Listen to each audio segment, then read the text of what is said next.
Ang Taiwan o Republic of China ang pinaka-strategic na isla ng 21st century at gagawin ng China at US ang lahat para magkaroon ng kontrol sa islang ito. Pero ang tanong ay bakit? Anong meron sa Taiwan at ano ang mangyayari sa US kung makuha ito ng China? Sinasabing ang Taiwan ang posibleng maging dahilan ng isang giyera sa pagitan ng US at China. Ito na nga ba ang World War III? Pero bago yan ay huwag kakalimutang mag-like at subscribe sa ating channel para laging updated ka sa ganitong klaseng video.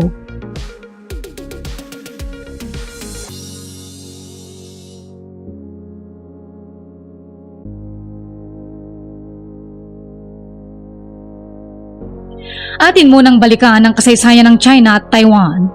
Noong 1949, matapos ang Civil War ng China, ay natalo ng Communist Party ni Mao Zedong ang Nationalist Party ni Chiang Kai-shek. Tumakas si Chiang Kai-shek kasama ang mga taga-suporta nito sa isla ng Taiwan at dito ay tinatag ang ROC o Republic of China. Samantalang naging People's Republic of China naman ang gobyernong nasa Beijing. Lumipas ang mga taon, pagamat natigil ang digmaan sa pagitan ng dalawang kampo, hindi nagkaroon ng peace treaty ang Taiwan at China.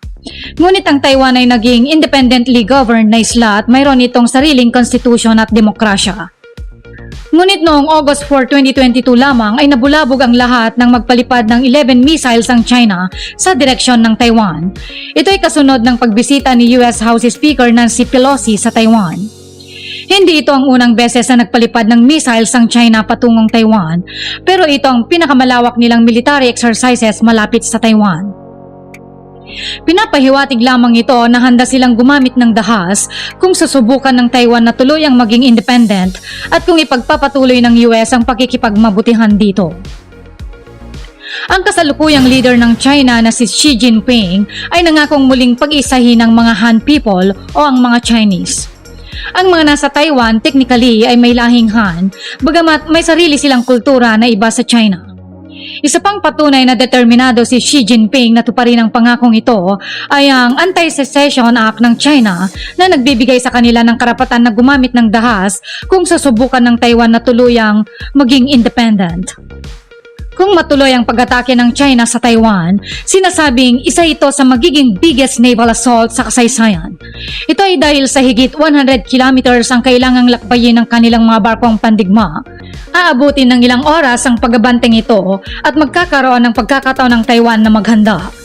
Sa loob ng ilang oras na ito ay kailangan din nilang iwasan ng mga airstrikes sa dagat at maging mga posibleng strike mula sa submarines at sea mines.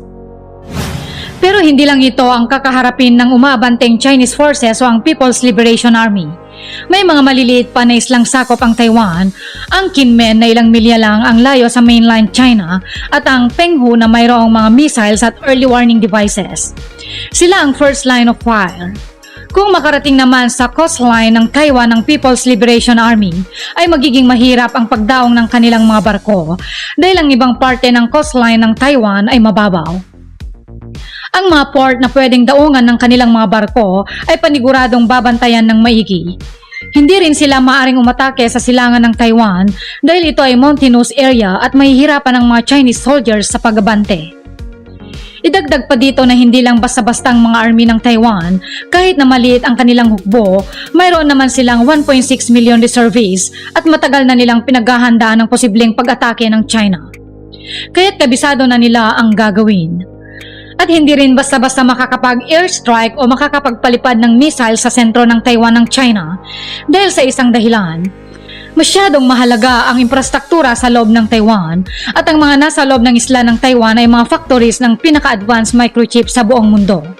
Ginagamit ito sa paggawa ng mga cellphones, computers at higit sa lahat, advanced na military intelligence. Ito lang ang factory na may teknolohiyang mag-produce ng makabagong microchips at walang nakakaalam sa kung paano ito ginagawa. 90% ng market ng microchips ay nagmumula sa Taiwan at maging ang China ay dito umaasa ng supply ng microchips. Kaya kapag nagpumilit silang pumasok, maaaring sadyaing sirain ng Taiwan ang kanilang mga factory at hindi rin ito mapapakinabangan. Ngunit hindi lang China ang umaasa dito, kundi maging ang US ay sa Taiwan din kumukuha ng mga microchips. Kaya't kung sino ang may impluwensya sa Taiwan, ay siya rin ang may lamang sa makabagong teknolohiya, lalong-lalo na sa larangan ng military intelligence. At handa ang US na gawin ang lahat, wag lang mapasakamay ng China ang mga factory ng microchips.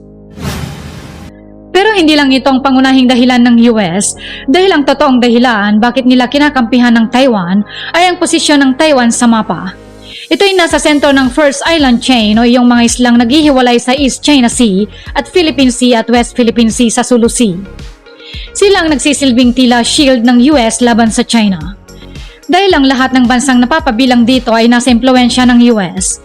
Ang First Island Chain ang nagkukulong sa pwersa ng China sa mga katubigan na palibot nito at pinipigilan ang paglusot nila sa Pacific. Kung makukuha ng China ang Taiwan, ay magkakaroon nito ng akses patungong Pacific at magkakaroon ng pagkakataon na padala ang mga submarine nito malapit sa mga islang sakop ng US. At paniguradong magiging bantay ito sa kapangyarihan at seguridad ng Estados Unidos. At ito ang dahilan kung bakit may potensyal na magkaroon ng giyera sa pagitan ng dalawang world superpowers at ito ay magaganap dahil sa Taiwan. At ang giyerang ito ay magkakaroon ng malaking epekto sa buong mundo. At higit na mas malala sa mga naunang mga world war, ito ay dahil hindi lamang seguridad natin ang nanganganib, kundi pati na rin ang ating mga pagkain.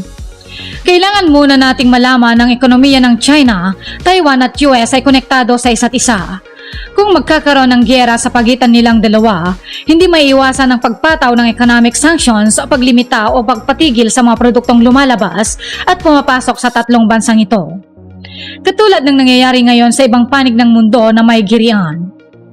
Apektado ang pandaigdigang kalakalan at tataas ang presyo ng halos lahat ng bilihin ng konektado sa tatlong bansang ito. Ang laban sa pagitan ng US at China ay maaaring magdulot ng malubhang economic recession at posibleng economic sanctions. Ang mga battlegrounds ay maaaring maging sa katubigan sa Southeast Asia na makakaapekto sa pandaigdigang kalakalan at maaaring magdulot ng pagtaas ng presyo at pagkaantala ng pag-deliver ng mga produkto. May panganib din sa seguridad ng East at Southeast Asian nations, lalo na kung mananalo ang China, at magiging dahilan ng posibleng pagsakop din sa iba pang mga Asian nations tulad ng Pilipinas at Japan. Ang Japan bilang kakampi ng US ay maaaring sumali sa giyera, ngunit ang resulta ay hindi pa tiyak at nananatiling posibilidad lamang ayon sa mga eksperto.